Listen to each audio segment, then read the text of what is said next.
Tak apalah, agama pun bukan kata suruh buang dunia. Tapi Nabi Allah Yaqub alaihi salam ketika nak mati, ma ta'budu min ba'di. Kamu semua nak sembah apa bila aku tak ada nanti? Zuriat keturunan dia jawab, ni anak pinak. Na'budu ilahaka wa ilaha abaika Ibrahim wa Ismail wa Ishaqa ilahan wahida wa nahnu lahu muslimun. Kami akan sembah Tuhanmu, Tuhan datuk nenekmu Ibrahim, Ismail dan Ishaq, Tuhan yang satu, dan kami akan menyerah diri kepadanya. Allah simpul cerita tadi. Allah kata apa? Tilka ummatun qad khalat laha ma kasabat wa lakum ma kasabtum wa la tus'aluna amma kanu ya'malun. Demikian itulah umat yang telah berlalu pergi. Bagi mereka itu apa yang mereka kerjakan, dan bagi kamu apa yang kamu kerjakan. Kamu tidak akan ditanya tentang apa yang telah mereka buat. Maksudnya kalau kita tidak tiru Ibrahim, walaupun kita dah sebut Allahumma salli ala Muhammad wa ala Muhammad kama sallaita ala Ibrahim, kalau kita tidak tiru Ibrahim, kita tidak dapat menjadi pengikut Nabi Allah Ibrahim alaihissalam. Walaupun sembelih lembu kerap dia tak tahu sebagai tanda korban pada hari raya haji, tapi tidak mengingati peristiwa Nabi Allah Ibrahim. Mudah-mudahan kita ambil semangat perjuangan Nabi Allah Ibrahim dan Ismail dan kita bawa dia. Ini secara ringkas. Cuma saya nak sentuh sikit. Al-Quran bila kita baca, semalam ada orang tanya pasal Israeliat, bisa teringat. Al-Quran bila kita baca tentang kisah para nabi, ia sangat tepat dan sangat menyentuh perasaan kita. Mencerita, Al-Quran tidak membazir masa kita ketika Ibrahim sakit, dia duduk atas kaki dia panjang. Tak ada macam orang Melayu pergi cerita Nabi Nuh, perahu dia panjang 1000 hasta, apa buat buang asura ni, semua tak ada. Ini semua karut marut mana mari ni. Siapa nak makan? Seakan-akan Nabi Nuh itu dia hantar untuk menjadi chef Wan bagi kita. Cukup dengan chef Wan lah untuk masak. Tak perlu Nabi Nuh bawa resipi bubur. Israeliat dalam duk lawan Israel, Israeliat dah lama masuk dalam pemikiran kita. Israeliat tu apa? Oh ya, okey, sorry. Israeliat tu Israel yang sangat liat.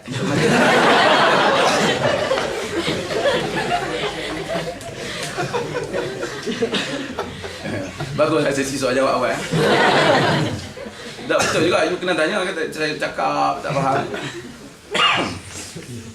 Apabila Nabi kita Muhammad sallallahu alaihi wasallam dibangkitkan, Nabi tentu menceritakan tentang nabi-nabi yang dahulu. Dan Quran dia tidak buang fokus kita di cerita yang penting saja. Bani Israel ataupun orang Yahudi, mereka ada Bani Israel ni kalau umum lah, tapi maksud orang Yahudi yang mengaku mereka Yahudi. Dan juga orang Kristian, mereka ada Old Testament dan mereka ada New Testament dan mereka ada cerita-cerita daripada Talmud. Cerita-cerita ni membabitkan kisah-kisah Nabi-Nabi dulu. Kita tahu mereka ni kadang-kadang ubah cerita. Nabi Yaqub berzina dengan menantu dia. Dalam cerita yang mereka ubah. Ada Nabi macam-macam lah mereka cerita. Nabi Sulaiman macam tu lah, Nabi ni macam-macam. Dan mereka hina para Nabi. Mereka ubah cerita para Nabi. Sebahagian cerita tu benar, sebahagiannya tokoh tambah. Bila Nabi datang, Nabi bawa cerita, mereka pun bawa lah cerita mereka dulu. Bila misalnya Nabi kita sebut Nabi Yaqub alaihissalam. Oh, Yaqub dulu ni dia cerita yang mereka bawa tu, cerita yang mereka ambil daripada sumber mereka. Sumber mereka tu mungkin betul, mungkin salah, tapi banyak juga yang mengarut. Yang banyak yang mengarut tu terkena dalam pemikiran. Sebahagian orang Islam ambil pada mereka, kerana sebahagian mereka masuk Islam. Ana selalu buat satu contoh. Katakanlah ada profesor yang study tentang sejarah Hantuah. Tak tahu orang Melayu nak buat contoh lain, tak ada, Hantuah tu je lah. Kan? Hantuah. Dia duduk di Belanda, di Holland. Di Holland ni ada kerusi Melayu kan, pengajian Melayu. Dia baca tentang Hantuah. Bila dia baca tentang Hantuah, dia baca begitu je. Ada Hantuah ni bekerja dengan kerajaan Melaka. Tiba-tiba bila jumpa orang Melayu, Orang Melayu yang ada cerita-cerita hantu, dia tu, oh hantu ni sebenarnya. Jangan jebat tu dia kata, tikam takluk. Tikam takluk ni tak ada dalam teks yang dia tengok misalnya, kan? Tapi benda ni dia ambil daripada cerita-cerita orang Melayu tu, dia ambil daripada cerita tok nenek dia. Lalu dia gabung dalam cerita tu. Semalam saya sebut, kan? Quran hanya cerita tentang Nabi Yusuf AS dan juga saudara Nabi Yusuf.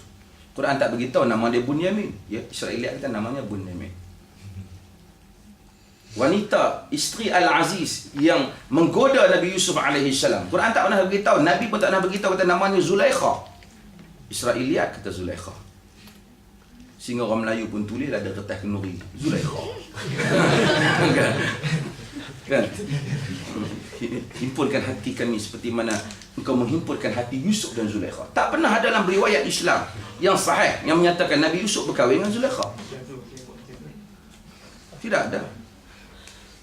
Tetapi itu riwayat Israel. Dia divert kita punya fokus. Jadi daripada kita nak menghuraikan tentang, malah nak buat contoh tentang Nabi, tentang Luqman, tentang pengajaran daripada kisah Luqman, dia pergi cerita Luqman hitam, bibir mulut tebal, dia bazir masa kita. Ini Israeliat, dan inilah yang banyak dalam buku-buku,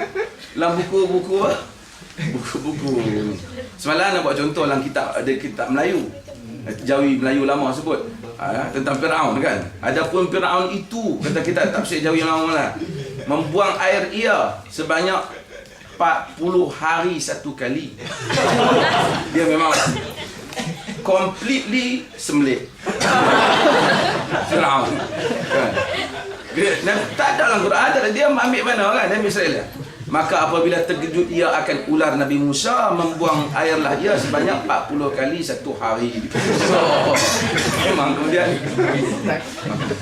kadang-kadang orang Melayu tak fikir kalau 40 kali satu hari. Macam bila baca di pondok, dia terkejut Firaun ular Nabi Musa, no? Dia kata kalau 40 hari sekali, itu sehari sejam 2 kali, tak ada masa kejar Nabi Musa. Tapi katanya itu Israeliat. Dia tanya Israeliat, kan? Sebab Israeliat tu ada yang sebahagian Israeliat tu sama dengan Quran cerita. Okey, kita terimalah. Sebahagian tu dia buang cerita, sebahagian yang mengarut, sebahagian yang menghina para nabi, sehingga dulu orang Melayu cerita Nabi Sulaiman dan sang kancil dan seumpamanya. Tapi saya cerita ini sepatutnya kita baca Al-Quran, kita berinteraksi dengan Quran. Balik kepada kisah ini, semalam saya sebut, mungkin boleh ambil juga CD yang saya sebut semalam, kita kena sebagai orang doktor dia cek sakit, dia pastikan sakit betul-betul, baru boleh bagi ubat. Kadang-kadang sebahagian generasi Islam rasa macam Islam tak standard, kerana kadang-kadang cerita-cerita Islam yang dihidangkan oleh penceramah ni kartun. Sebabnya salah satunya unsur Israeliat tadi. Kadang-kadang cerita yang bukan-bukan, yang mana tidak mempunyai kekuatan. Saya di Malaysia selalu sebut, kadang-kadang cerita, buku kita baca, wali sekian-sekian, Rabi'atul Adawiyah, satu malam solat 1000 rakaat. Tengok dia kata wali-wali macam inilah mereka. Kita mungkin seronok cerita pakcik duduk sandar, kan? Kan Kak Kiah pergi rombongan Putrajaya pun sangat oh hebat. Tetapi bila orang dah terpelajar macam ni, melainkan kalau doktor pun tak guna akal, lain lah, kan? Tapi orang macam doktor, sebab saya datang sini sihat sebab doktor, kan? Bila orang terpelajar, tak apa kita ajar orang ke Islam, masuk Islam. Semalam 1000 rakaat main. Start daripada pukul 8, tak tahu kat sini malam panjang, kan? Start daripada pukul 8 malam ni sampai pukul 8 pagi besok, ada berapa jam? 12 kali 60 dah berapa? 720. Nak buat 1000 rakaat dah. Tapi dia sebut dalam buku-buku dia baca, Nabi solat, kata Aisyah dan Ummu Salamah, tak pernah lebih daripada 11 atau 13 rakaat semalam. Sangat praktikal. Tapi bila orang cuba nak mendampingkan diri dengan Islam, tidak mengikuti apa yang Nabi tunjuk, dia create pula cerita yang pelik-pelik, dia masukkan lagi dalam Islam, sehingga kadang-kadang tidak bermunasabah.